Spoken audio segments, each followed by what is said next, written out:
La conférence de presse d'avant-match avec Bernard Gouta, Thomas Agati et Nicolas Fénois-Fanoté. Bernard, une défaite à domicile pour rebondir. Est-ce que Grenoble, qui reste sur 3 revers consécutifs, c'est un bon endroit pour rebondir? En dehors de, bien sûr qu'il va falloir une réaction comme on l'a eu après notre défaite contre Agen, où on va s'imposer à Mont-de-Marsan. Mais au-delà de ça, c'est déjà analyser, déjà savoir un peu. On a beaucoup échangé cette semaine avec le corps arbitrage. Euh, on a beaucoup échangé avec eux et voilà, on a essayé de comprendre certaines situations et on travaille bien avec eux et c'est important. Ce travail-là, justement, il nous ouvre les portes justement pour aller vers eux et franchement, on a fait un bon retour et c'était vraiment très enrichissant. Donc ensuite, pour répondre à ta question, j'étais fier de mes mecs, franchement, quand tu vois l'investissement, quand tu vois l'engagement qu'il y a eu quand même sur ce match face au premier, et que tu es récompensé du travail de sape que tu as fait pendant 60 minutes, 70 minutes, que tu passes devant au score à la 70e et qu'ensuite voilà, tu prends cet essai en contre un peu assassin. Et malgré tout, on a la possibilité de gérer cette fin de match dans ce money time et de pouvoir aussi obtenir soit une pénalité pour pouvoir te faire gagner le match. Mais je suis avant tout déçu pour nos joueurs, pour nos supporters. Et voilà, on est en train de, on est en train de créer quelque chose, on est en train d'amener nos supporters, nos partenaires avec nous. On a un stade qui est plein maintenant. Il va falloir un retour. Et ce retour, ça passera que par des victoires à Domecq. Maintenant, quand tu ne gagnes pas à la maison, il faut aller chercher les points. Et ces points-là, ils se présentent sur ce premier match à Grenoble avec beaucoup de frustration. On a beaucoup de frustration de notre match contre Colomiers. Alors justement, est-ce que tu en as eu encore au plus quand tu as revu la vidéo sur le dernier essai? Il a entaché d'un en avant de passe, hein. La passe sur l'ailier, où il y a une passe sur les 22 mètres, hein. Ouais, Il fait une passe avant les ouais, 22, elle est récupérée devant, dans les 22. Est-ce qu'on a ouais. encore plus de regrets en se disant eh, malheureusement on s'est fait voler sur cette réalisation-là? Mais en dehors de ça, il y a eu plusieurs situations, même si je trouve que l'arbitre Ludovic a été quand même dans l'ensemble cohérent. Donc, mais il y a eu beaucoup de situations qui ont été à notre défaveur. Donc c'est ça, quand une équipe a de la stabilité, quand une équipe est en place, qui a une grosse expérience collective, voilà, donc, et Colomiers ne l'a pas volé non plus, sa victoire, même si on a eu la possession, on a eu la conquête. On avait des stats vraiment positifs partout. Et c'est ça, où tu te frustres, c'est que tu ne gagnes pas. Donc, et c'est là-dessus qu'on va travailler. On va travailler sur encore notre offensif, donc qu'il faut qu'on améliore. Et aussi cette finition, notamment dans les zones de marque, et savoir aussi prendre 3 points. 3 points, c'est voilà, se mettre en position de drop. Quand on est heurté à une défense bien en place, ça aussi, c'est des questions qu'on s'est posées et c'est aussi des schémas de jeu qu'on va amener pour pouvoir utiliser cette arme-là aussi. Je disais ça sur l'arbitrage parce que autant en national l'an dernier, il n'y avait pas de possibilité de s'appuyer sur l'arbitrage vidéo, autant là, certaines personnes, certains joueurs, même le public qui disait de demander la vidéo, il avait la possibilité de l'utiliser, il ne l'utilise pas. C'est encore plus ralent, quoi. On se dit, on a des outils aujourd'hui qui sont formidables pour pouvoir ne pas se tromper, et là, il ne demande même pas la vidéo alors que ça lui aurait montré que l'essai n'était pas valable. Ouais, après, bon, c'est vrai que cet outil-là est important, même s'il ne faut pas non plus en abuser, notamment dans leur intervention. Mais après, c'est comment justement voilà, l'arbitre chargé de la TMO, comment il perçoit aussi le match, comment est-ce qu'il voit ou pas, parce que c'est lui qui a cette possibilité-là. Voilà. Oui, non, Si. Rebolal, c'est un arrière-joueur. Ah ouais, je crois qu'il était catalan. Ah ouais, ouais, c'est un arrière-joueur. Donc Je sais pas, ouais, les arrière-joueurs, c'est les lui qui a la catalans. possibilité. Mais bon, on ne va pas y revenir. C'est fait. Malheureusement, on a perdu ce match qu'on méritait de gagner. C'est ce qui me gêne par rapport à mes joueurs et à mon staff. C'est ce qui me gêne, c'est qu'on travaille vraiment très dur pour pouvoir vraiment se donner les moyens de faire plaisir à notre public et aussi d'avancer dans ce classement. Donc, et voilà, maintenant il y a ce match à Grenoble qui se présente. On va y aller sans pression particulière et puis aussi voir de nouveaux joueurs. Alors Bernard, tu es entouré de deux jeunes piliers qui font partie du projet Un jeune et noir. Déjà, comment se passe le projet Jeune et noir de ta perspective? Et puis après, vous nous donnerez un peu vos points de vue, s'il vous plaît. Moi, je pense que par rapport au projet, on garde le cap et on est cohérent là-dedans.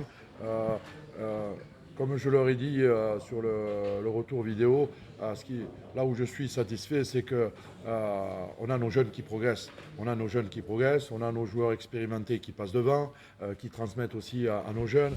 C'est ça le projet aussi en jeune et noir.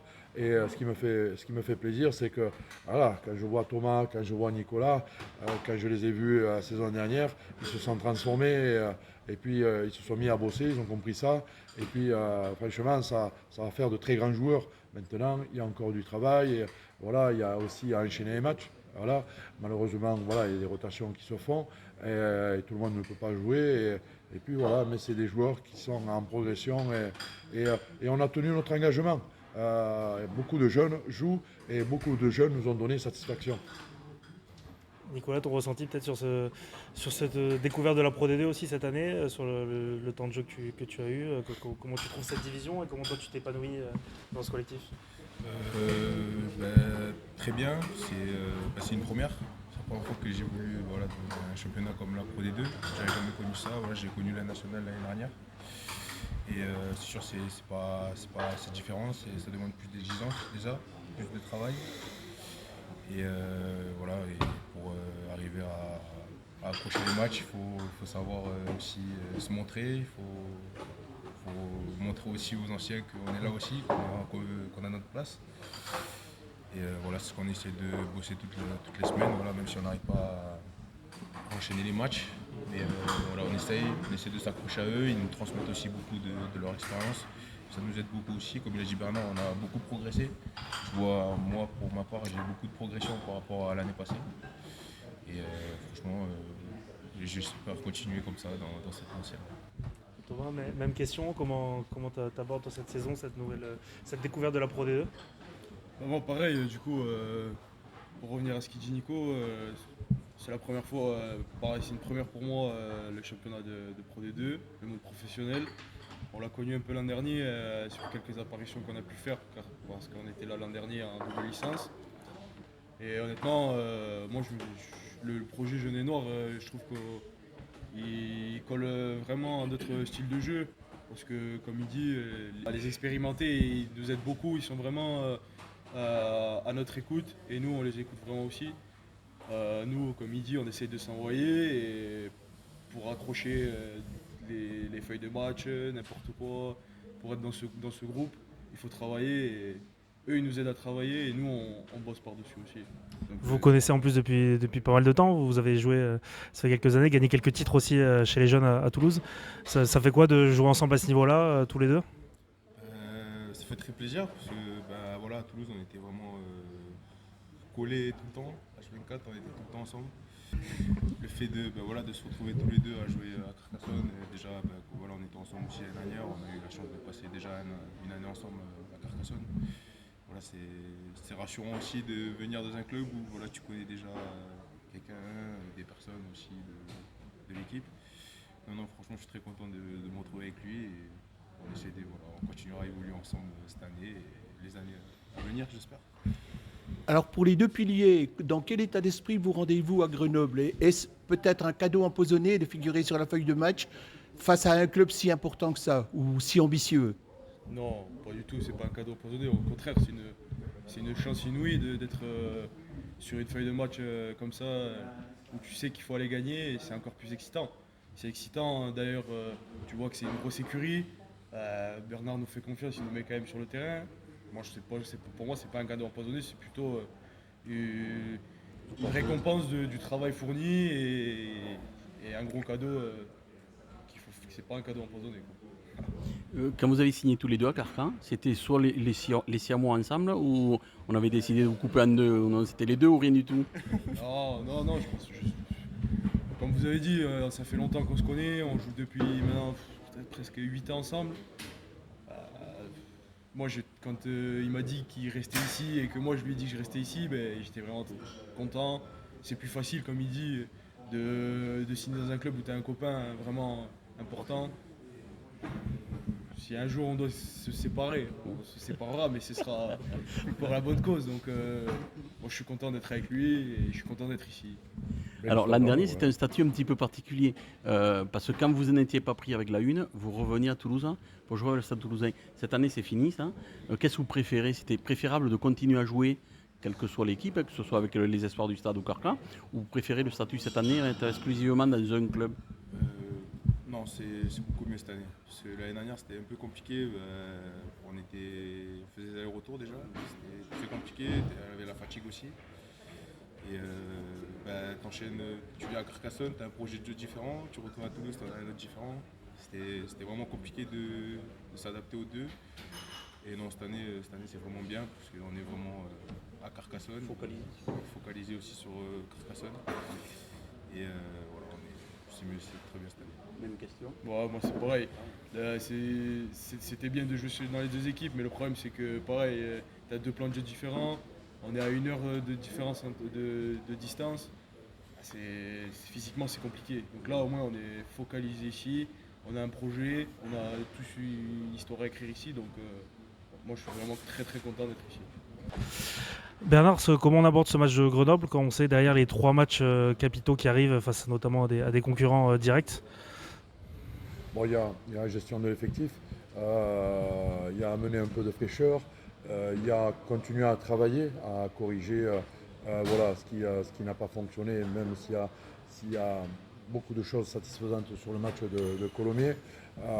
Ensuite, maintenant, c'est arriver à scorer sur nos temps forts et être un peu plus chirurgical dans les zones de marque. Donc on corrige, chaque semaine on corrige, on a corrigé notre conquête, on a corrigé notre défense, on a corrigé notre discipline et voilà, maintenant il faut qu'on corrige justement cet aspect offensif qui nous fait défaut et à scorer dans nos temps forts. Donc maintenant c'est ce qu'on va essayer de mettre en place. Par rapport à la jeunesse, je crois que vous avez vu le match à Nevers.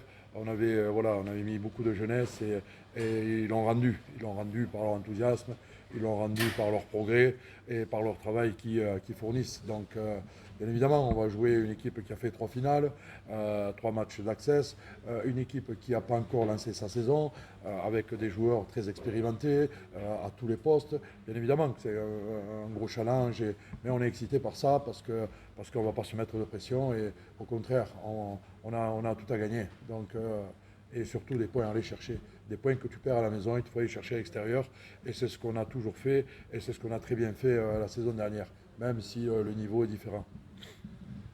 Vous allez, même si vous rentrez toujours sur le terrain pour gagner, est-ce qu'un point de bonus défensif ne serait déjà pas bien payé pour vous? On va chercher tous les points qu'il y a à prendre. Donc maintenant, c'est comment on va construire le match, justement, pour pouvoir amener cette équipe dans ses retranchements, pour pouvoir être collé au score dans le money time et espérer ramener. Mais on a appris de Nevers, on a appris de Béziers aussi, les opportunités qu'on avait pour ramener ce point bonus défensif et peut-être voir plus par moment. On a appris de ça. Maintenant, voilà, on en a travaillé et on va voir comment on va se comporter justement dans notre construction de match et dans notre stratégie à Grenoble. Bernard, tu disais en début de saison que vous alliez être en tant que promu l'équipe à abattre, tout le monde visait Carcassonne. Est-ce que tu crois, que tu espérais que la cible allait changer en espérant que Carca ait des résultats et que les autres se disent finalement Carca c'est pas l'équipe à cibler? Est-ce qu'après le premier bloc, on a commencé le second, est-ce que tu vois que ça commence à changer? Et la deuxième question qui se rapproche à celle-là, c'est de savoir si tu es une équipe pour la gratter depuis le début de la saison, t'embêtes tout le monde, etc. Mais tu n'es pas forcément récompensé comme tu le souhaiterais peut-être. Il y a quelques points qui ont été lancés en route. Est-ce que ça t'embête pas d'être équipe pour la gratter? Est-ce que ça te suffit? Ou il faut passer à l'étape supérieure et maintenant devenir l'équipe chiante, quoi? Non, je ne dirais pas qu'on est une équipe pour la gratter. Je dirais qu'on est une équipe qui montre sa détermination, qui montre qu'elle a envie d'exister dans cette Pro D2, qui montre qu'elle a un projet aussi en jaune et noir, qui montre qu'elle progresse à chaque sortie.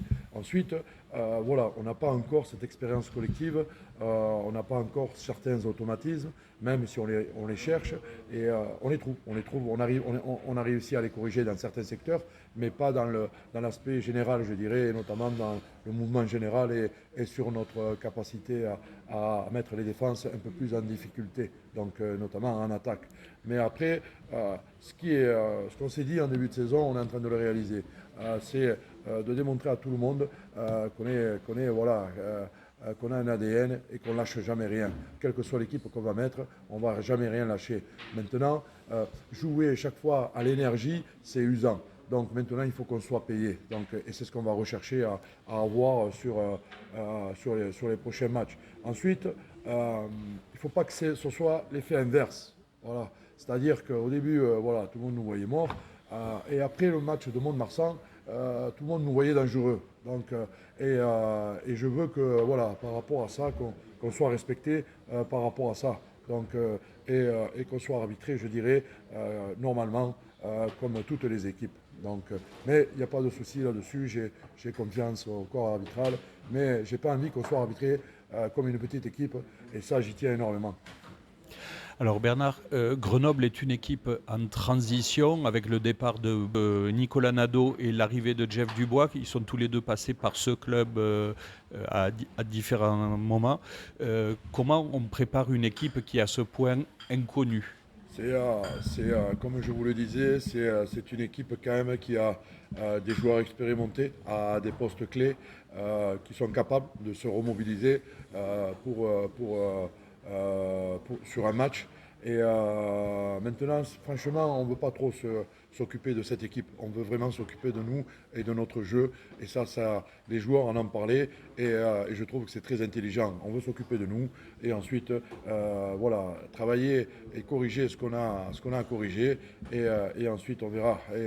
On verra ce que ça va donner. On verra comment cette équipe va se comporter. Mais toujours pareil, c'est comment... et ça, c'est à chaque match. C'est comment tu vas inverser la pression et comment tu vas mettre l'équipe sous pression adverse.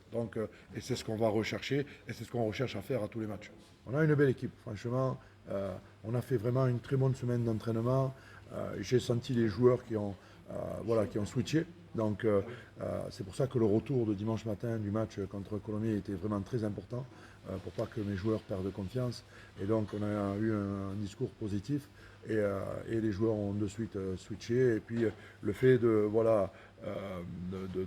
je dirais pas de faire tourner, le fait de composer une équipe différente, ça amène quand même de l'enthousiasme, ça amène une émotion et de la concurrence et on sent que ça s'est ressenti sur les entraînements dans la semaine au niveau de la concentration et au niveau de la qualité. Au niveau de la qualité de nos entraînements, c'était vraiment une bonne semaine de travail qu'il va falloir valider demain soir.